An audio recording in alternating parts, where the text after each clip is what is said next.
Hello, हाय, नमस्ते students. तो आज के वीडियो में मैं आपको ग्लाइकोलिसिस समझाने वाली हूँ। बहुत ही क्विकली हम इसको समझेंगे, याद करेंगे और एनसीईआरटी का हर एक लाइन भी पढ़ेंगे ताकि कोई भी क्वेश्चन आए एग्जाम में हम उसको आंसर कर सकें। ठीक है, तो हम ग्लाइकोलिसिस को एक बहुत ही इजी सिंपल स्टोरी की हेल्प से समझने वाले हैं and I assure you are never going to forget it. ठीक है, क्या होता है, एक लड़का है हमारे स्टोरी में जो बहुत ही हैंडसम है, रोज जिम जाता है एंड उसका बॉडी भी बहुत अच्छा है, बहुत वर्कआउट करता है, उसके डोले शोले सब कुछ एकदम परफेक्ट है। लेकिन प्रॉब्लम क्या है, उसका जो जिम इंस्ट्रक्टर है ना, उसको बोल के रखा है कि आप एवरी डे वर्कआउट करने के बाद 13 ग्लास प्रोटीन शेक पीना, 13 ग्लास प्रोटीन शेक पीना। और उसको प्रोटीन शेक पीना बिल्कुल भी पसंद नहीं है। तो इस लड़के का जो गर्लफ्रेंड है ना, वो भी बहुत अच्छी है, she is a very good girlfriend.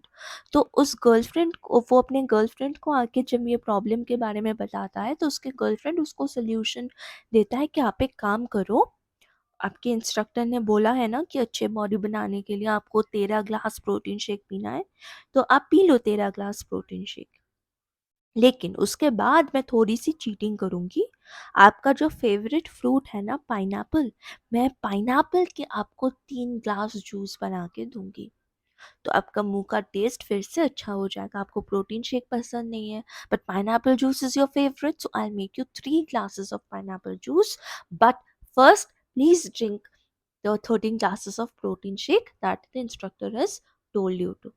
ठीक है, तो दिस इज द स्टोरी। तो अब स्टोरी से हम कैसे याद रखने वाले हैं, देखो। Good girlfriend fills glass daily with 3 नहीं, यहाँ पे 13 होगा, 13 protein shake. Okay, 13 protein shake and 3 pineapple juice, 3 pineapple juice. Okay, 13 protein shake, okay, and 3 pineapple juice. And फिर जब इस लड़के का खाना पीना सब हो जाता है, उसकी गुड गर्लफ्रेंड उसके साथ पिंग पोंग भी खेलती है and place ping pong. Good से ग्लूकोज, गर्ल से ग्लूकोज 6 फॉस्फेट, फ्रेंड से फ्रक्टोज 6 फॉस्फेट, फिल से फ्रक्टोज 1,6 बिस फॉस्फेट, ग्लास से ग्लिसरल्डिहाइड 3 फॉस्फेट और फॉस्फोग्लिसरल्डिहाइड PGAL, डेली से hub which is dihydroxy acetone phosphate.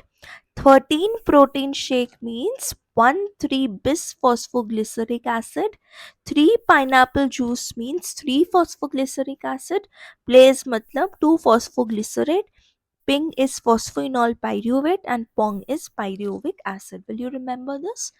Now let's understand the cycle. तो glycolysis में total 10 reactions है, एक एक को हम अच्छे से समझते हैं। तो फर्स्ट रिएक्शन में क्या होता है, glucose, which is a 6 carbon compound, gets converted into glucose 6 phosphate, which is also a 6 carbon compound। बस फर्क इतना है कि ATP से एक फॉस्फेट निकाल के ग्लूकोज के 6 कार्बन एटम पे लगा दिया गया है and that's why what has been formed is glucose 6 phosphate। तो ATP से एक फॉस्फेट ग्रुप छीन लिया गया है, तो ATP has become ADP and इस रिएक्शन के दौरान कौन सा एंजाइम यूज किया गया है, हेक्सोकाइनेज। ठीक है, सेकेंड रिएक्शन में क्या हो रहा है बच्चे, ग्लूकोज 6 फॉस्फेट से फ्रक्टोज 6 फॉस्फेट बनाया गया है। ग्लूकोज 6 फॉस्फेट भी 6 कार्बन एटम से बना हुआ है, फ्रक्टोज 6 फॉस्फेट भी 6 कार्बन एटम से बनाया हुआ है। ओके, तो इस सेकेंड रिएक्शन में कुछ नहीं हुआ है, बस आइसोमराइजेशन हुआ है, ग्लूकोज से फ्रक्टोज बना है, तो it's just a isomerisation reaction. Okay, now third reaction में क्या हुआ है, फ्रक्टोज 6 फॉस्फेट से फ्रक्टोज 1,6 बिस फॉस्फेट बनाया गया है। तो ऑलरेडी फ्रक्टोज के 6 कार्बन एटम पे एक फॉस्फेट ग्रुप था। अब क्या किया गया, एटीपी से एक और एटीपी मॉलिक्यूल से एक फॉस्फेट ग्रुप छीन लिया गया है और उसको फ्रक्टोज के फर्स्ट कार्बन एटम पे अटैच कर दिया गया है एंड क्या फॉर्म हो गया, फ्रक्टोज 1,6 बिसफॉस्फेट। मतलब अब fructose which is a 6 carbon compound, इसके first carbon and 6th carbon पे 2 फॉस्फेट ग्रुप्स लगे हुए हैं। और ये फॉस्फेट ग्रुप्स कहाँ से आ रहे हैं, एटीपी को तोड़ के। बिस मतलब 2 फॉस्फेट ग्रुप्स अटैच्ड हैं, ठीक है। उसके बाद क्या हो रहा है, उसके बाद fructose 1,6 bisphosphate breaks into 2 compounds, एक एल्डिहाइड एक कीटोन। ओके, एल्डिहाइड का नाम है ग्लिसरएल्डिहाइड 3 फॉस्फेट। एल्डिहाइड में भी 3 कार्बन है, इसको आप फॉस्फोग्लिसरएल्डिहाइड PgAl भी बोल सकते हो। It's a triose phosphate because 3 carbon atom है एंड एक फॉस्फेट ग्रुप है। और कीटोन कौन सा बन रहा है, डाई हाइड्रोक्सी एसीटोन फॉस्फेट, इसको आप धाप भी बोल सकते हो। इसके पास भी 3 कार्बन एटम्स है, इसको भी ट्रायोस फॉस्फेट बोला जाता है। बट ये हो गया आपका fourth step, right. Fourth step में fructose 1,6 bisphosphate breaks down into an aldehyde and a ketone. Fifth step में क्या होता है, ये कीटोन भी एल्डिहाइड में कन्वर्ट हो जाता है, ठीक है। धप गेट्स कन्वर्टेड इनटू पागल एंड अब से जितने भी स्टेप्स होंगे उनमें दो दो मॉलिक्यूल्स ऑफ प्रोडक्ट बनेगा, एक because of the aldehyde and एक molecule because of the ketone. Because ketone is also getting converted into aldehyde, ketone भी एल्डिहाइड में कन्वर्ट होके अब से 2 मॉलिक्यूल रिएक्शन में पार्टिसिपेट करेगा। तो जितने भी प्रोडक्ट्स बनेंगे उन सब के अब 2 मॉलिक्यूल्स बनने वाले हैं। Clear to everyone. अब क्या होगा देखो सिक्स्थ स्टेप में क्या होगा, जो PgAl है एल्डिहाइड है that will get converted into acid. Phosphoglyceraldehyde will get converted into 1,3-bisphosphoglyceric acid. It is also a 3 carbon compound जिसके फर्स्ट एंड थर्ड कार्बन पे 2 फॉस्फेट ग्रुप लगा हुआ है, ठीक है। तो एल्डिहाइड से जब एसिड बन रहा है ऑक्सीडेशन हो रहा है। ऑक्सीडेशन इधर मींस रिमूवल ऑफ हाइड्रोजन या तो एडिशन ऑफ ऑक्सीजन। यहाँ पे क्या हो रहा है, ऑक्सीजन रिमूव हो रहा है, सॉरी हाइड्रोजन रिमूव हो रहा है। और जो हाइड्रोजन रिमूव हो रहा है उसको पकड़ने के लिए कौन आ रहा है, NAD+। NAD+ इलेक्ट्रॉन को भी पकड़ता है और प्रोटॉन दैट इज H+ को भी पकड़ता है। तो एक इलेक्ट्रॉन और एक प्रोटॉन मिलके क्या बन जाएगा, हाइड्रोजन एटम। ओके, ऐसे 2 हाइड्रोजन H+ NAD+ कैप्चर करता है और क्या बन जाता है, NADH+H+, और उसको हम NADH2 भी बोल सकते हैं, ठीक है। अब अब क्या हुआ, ये हुआ कि सिक्स्थ स्टेप में 2 मॉलिक्यूल्स ऑफ 1,3 बिसफॉस्फोग्लिसरिक एसिड PGA बन गया। सेवेंथ स्टेप में क्या होगा, सेवेंथ स्टेप में 1,3 बिसफॉस्फोग्लिसरिक एसिड या फिर फॉस्फोग्लिसरिक एसिड से क्या बनेगा, 3 फॉस्फोग्लिसरिक एसिड। इसके पास भी 3 कार्बन एटम्स है, लेकिन क्या हुआ, इसके अंदर अब सिर्फ एक ही फॉस्फेट ग्रुप है जो कि थर्ड कार्बन से अटैच्ड है। तो ये फर्स्ट कार्बन एटम पे जो फॉस्फेट ग्रुप लगा था उसका क्या हुआ, उसको हमने ADP को दे दिया एंड ADP ने उस फॉस्फेट ग्रुप को लेके क्या बना लिया, ATP।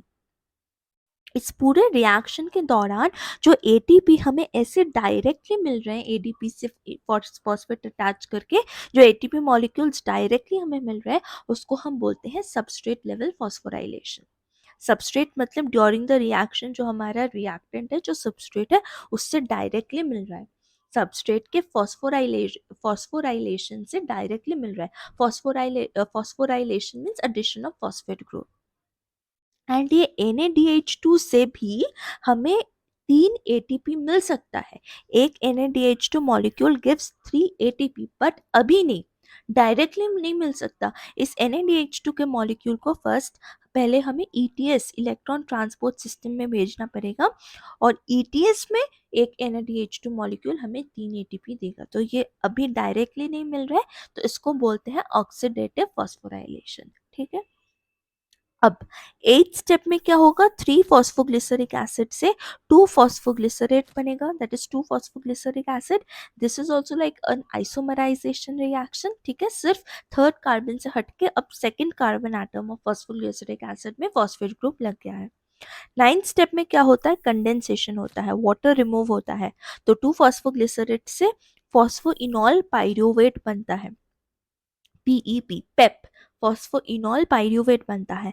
एंड 10th स्टेप में फिर से क्या होता है, फॉस्फोइनॉल पाइरूवेट से पाइरूविक एसिड बनता है विच is a 3 carbon compound, and इस दौरान भी एडीपी से एटीपी बनता है। तो इस पूरे ग्लाइकोलिसिस में आप देखो स्टेप 1 में एंड स्टेप नंबर 3 में 2 मॉलिक्यूल्स ऑफ एटीपी हमने यूज किया है in step 1 and step 3। And step number 7 और स्टेप नंबर 10 में हमें 2 मॉलिक्यूल्स ऑफ एटीपी ईच मिला है। That means step number 7 and step number 10 से हमें टोटल 4 मॉलिक्यूल्स ऑफ एटीपी मिला है। उसके साथ हमें स्टेप नंबर 6 में 1 मॉलिक्यूल ऑफ NADH2 मिला है from the aldehyde, and 1 molecule of NADH2 मिला है from the ketone that gets converted into aldehyde. So total 2 molecules of NADH2 मिला है। तो हमारा नेट गेन क्या है, 4 एटीपी बना था, 2 यूज हो गए, सो नेट हमें हमारे पास 2 एटीपी का गेन हुआ है एंड 2 NADH2 का गेन हुआ है, जो ETS में जाके हमको 6 एटीपी दे सकते हैं। Y, because 1 molecule of NADH2 से 3 एटीपी मॉलिक्यूल्स मिलता है, सो 2 मॉलिक्यूल से 6 मॉलिक्यूल्स मिलेगा। क्लियर? तो एटीपी डायरेक्टली मिल रहा है तो उसको हम क्या बोलते हैं, substrate level phosphorylation. And NADH2 को ब्रेक करके जब हम ETS में एटीपी प्राप्त करेंगे उसको हम बोलेंगे ऑक्सीडेटिव फॉस्फोराइलेशन। ठीक है, is the steps of glycolysis clear to everyone? तो अब हम NCERT को पढ़ के देखते हैं। ठीक है, तो first and foremost important that glycolysis में कोई ऑक्सीजन का रिक्वायरमेंट नहीं है, इसलिए ग्लाइकोलिसिस एरोब्स एंड एनारोब्स दोनों टाइप के ऑर्गेनिज्म में ही होता है। एंड कहाँ पे होता है, अगर ये प्रोकैरियोट्स एंड यूकैरियोट्स दोनों टाइप के ऑर्गेनिज्म में ही हो रहा है, मतलब ग्लाइकोलिसिस साइटोप्लाज्म में होता है, किंतु क्योंकि प्रोकैरियोट्स के पास तो कोई माइटोकॉन्ड्रिया नहीं है। तो what is the main arena that's common to both prokaryotes and eukaryotes? Cytoplasm. इसका मतलब ग्लाइकोलिसिस साइटोप्लाज्म में होता है, बिकॉज ग्लाइकोलिसिस हर तरह के ऑर्गेनिज्म में होता है, be it prokaryote, be it eukaryote, be it aerobe, be it anaerobe, सब में होता है। ग्लाइकोलिसिस तो होना ही पड़ेगा रेस्पिरेशन करने के लिए, उस ऑर्गेनिज्म को जिंदा रखने के लिए। ठीक है, तो ये साइटोप्लाज्म ऑफ द सेल में होता है। The term glycolysis has originated from Greek words. Greek word, Latin नहीं, Greek word glycos for sugar and lysis for splitting. Glycolysis 3 scientist ने दिया था, एम्डेन, मेयरहॉफ एंड पार्नास। तो इनके नाम से हम ग्लाइकोलिसिस को EMP पाथवे भी बोलते हैं। So it's often referred to as EMP pathway.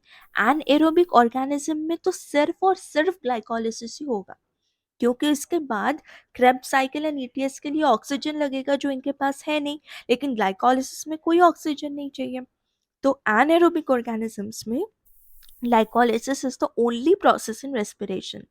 कहाँ होता है ग्लाइकोलिसिस? साइटोप्लाज्म में होता है and is present in all living organisms. In this process glucose का पार्शियल ऑक्सीडेशन होता है। फुल ऑक्सीडेशन हो जाता तो ग्लूकोज CO2 बन जाता, लेकिन पार्शियल ऑक्सीडेशन हुआ है, सारे कार्बन कार्बन बॉन्ड्स अभी नहीं तोड़े। ग्लूकोज के पास 6 कार्बन एटम्स थे एंड ग्लाइकोलिसिस का जो एंड प्रोडक्ट है पायरूविक एसिड, इसके पास 3 कार्बन एटम्स है, मतलब सिर्फ 3 ही कार्बन एटम्स गायब हुए हैं, अभी भी 3 कार्बन एटम्स और उनके बीच में 2 बॉन्ड्स बचे हैं। तो ग्लूकोज का पार्शियल ऑक्सीडेशन हुआ है to form 2 molecules of pyruvic acid. तो ग्लाइकोलिसिस में ग्लूकोज का पार्शियल ऑक्सीडेशन होके 2 मॉलिक्यूल ऑफ पायरूविक एसिड बनता है from 1 molecule of glucose. In plants this glucose is derive from sucrose. Plants में ग्लूकोज कहाँ से आता है? सुक्रोज से, जो कि फोटोसिंथेसिस का एंड प्रोडक्ट है, या फ्रॉम स्टोरेज कार्बोहाइड्रेट से भी ग्लूकोज मिल सकता है। ठीक है, नाउ सुक्रोज को इन्वर्टेस नाम का एक एंजाइम ग्लूकोज एंड फ्रुक्टोज में तोड़ देता है, एंड ग्लूकोज एंड फ्रुक्टोज दोनों ही मोनोसैकेराइड है, so both can enter into the glycolytic pathway now. ठीक है, तो sucrose is converted into glucose and fructose by the enzyme invertase, and these two monosaccharides readily enter the glycolytic pathway। दोनों ही glycolytic pathway में enter कर सकते हैं। Glucose and fructose are phosphorylated that means glucose and fructose में phosphate group का addition किया जाता है to form glucose 6 phosphate by the activity of the enzyme hexokinase. यहाँ पे हेक्सोकाइनेज एंजाइम यूज हो रहा है। Phosphorylated form of glucose that is glucose 6 phosphate फिर आइसोमराइजेशन करता है एंड क्या बनाता है, fructose 6 phosphate. Subsequent steps of metabolism of glucose and fructose are the same. उसके बाद तो सेम ही है। Now, the various steps of glycolysis are depicted in figure 2.1, 12.1 जो हमने पढ़ लिया है। तो glycolysis में chain of 10 reaction is taking place under the control of different enzymes. Now, it takes place to produce pyruvate from glucose. While studying the steps of glycolysis, please note the steps at which utilization or synthesis of ATP or in this case NADH plus H plus takes place। ये हमने already देख लिया कौन कौन से step में ATP use हो रहा है, कहाँ कहाँ रिलीज हो रहा है, कहाँ कहाँ NADH2 बन रहा है, हमने देख लिया। Now, ATP is utilized at two steps. First, in the conversion of glucose into glucose 6 phosphate. जब ग्लूकोज से ग्लूकोज 6 फॉस्फेट बन रहा है तो ग्लूकोज में एक फॉस्फेट ग्रुप एडिशन हो रहा है, कहाँ से आ रहा है वो, ATP को तोड़ के, तो ATP is utilized। और सेकंड ATP कहाँ यूटिलाइज होता है, जब हम फ्रक्टोज 6 फॉस्फेट को फ्रक्टोज 1,6 फॉस्फेट बिस फॉस्फेट में कन्वर्ट करते हैं, ठीक है। Now, अब fructose 1,6 bis phosphate is split into dihydroxyacetone phosphate and 3-phosphoglyceraldehyde PGAL and DAP, दो प्रोडक्ट्स बनते हैं। We find that there is one step where NADH plus H plus is formed from NAD plus। कौन सा step है ये, this is when 3-phosphoglyceraldehyde PGAL is converted to 1,3-bis-phosphoglyceric acid BPGA। Two redox equivalents मतलब two hydrogen atoms are removed from PGAL so that the aldehyde gets converted into acid, ताकि aldehyde का oxidation किया जा सके। और ये दो hydrogen atom कहाँ ट्रांसफर हो जाते हैं, to a molecule of NAD+। PGAL is oxidized and with inorganic phosphate to get converted into bis-phosphoglyceric acid, 1,3-bis-phosphoglyceric acid। अब the conversion of BPGA to 3-phosphoglyceric acid is also an energy yielding process। यहाँ पे भी एक phosphate group का loss हो रहा है, जब 1,3-BPGA gets converted into 3-PGA, तब इस phosphate group को भी ADP के साथ अटैच करके ATP बनाया जाता है। That is why बोला गया है कि it's an energy yielding process, जहाँ हमको energy मिल रहा है, ठीक है। This energy is trapped by the formation of ATP. Another ATP synthesized during the conversion of PEP, phosphoenol pyruvate, to pyruvic acid. That is step number 10. Can you then calculate how many ATP molecules are directly synthesized in this pathway from one glucose molecule? हमने ये देख लिया है already. Pyruvic acid is then the key product of glycolysis. 2 molecules of pyruvic acid. What is the metabolic fate of pyruvate? अब ये pyruvic acid के साथ क्या होने वाला है, ये किस चीज पे डिपेंड करता है, सेल की क्या नीड है, सेल की ज़रूरत पे डिपेंड करता है कि पायरुविक एसिड के साथ क्या होने वाला है। ये जो पायरुविक एसिड का 2 मॉलिक्यूल्स बना है, या तो ये लैक्टिक एसिड फर्मेंटेशन करेगा, या तो ये अल्कोहलिक फर्मेंटेशन करेगा, या तो ये एरोबिक रेस्पिरेशन करेगा। अगर ये एरोबिक रेस्पिरेशन करता है तो CO2 भी मिलेगा, पानी भी मिलेगा और 38 मॉलिक्यूल्स ऑफ ATP बनेगा। अगर अल्कोहलिक फर्मेंटेशन करता है तो CO2 मिलेगा और 2 मॉलिक्यूल्स ऑफ ATP मिलेगा, ठीक है, और थोड़ा पानी भी मिलेगा। और अगर लैक्टिक एसिड फर्मेंटेशन करता है, यहाँ पे कोई CO2 नहीं बनेगा, सिर्फ 2 मॉलिक्यूल्स ऑफ ATP मिलेगा, ठीक है। There are 3 major ways in which different cells handle pyruvic acid produced by glycolysis. These are lactic acid fermentation, alcoholic fermentation, and aerobic respiration. Fermentation takes place under anaerobic conditions in many prokaryotes and unicellular eukaryotes. तो fermentation aerobic condition में होता है कि anaerobic condition में होता है? Anaerobic condition में in the absence of oxygen होता है।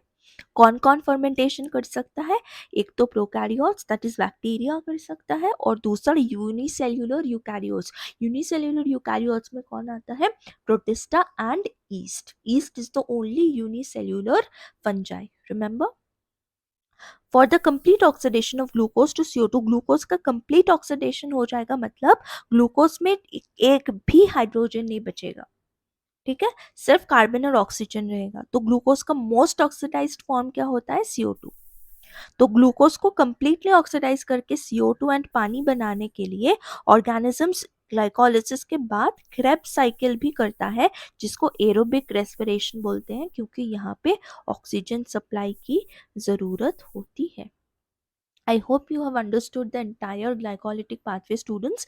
Please do give me feedback in the comments below. आपको ये वीडियो कैसा लगा, आपको सब कुछ अच्छे से समझ आया कि नहीं, और आपको अच्छा लगा तो हम नेक्स्ट वीडियो किस टॉपिक पे बनाएं, प्लीज़ हमको बताना, ठीक है।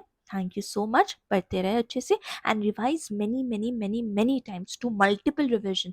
Multiple revision is the only success to do well in exam, students. Thank you.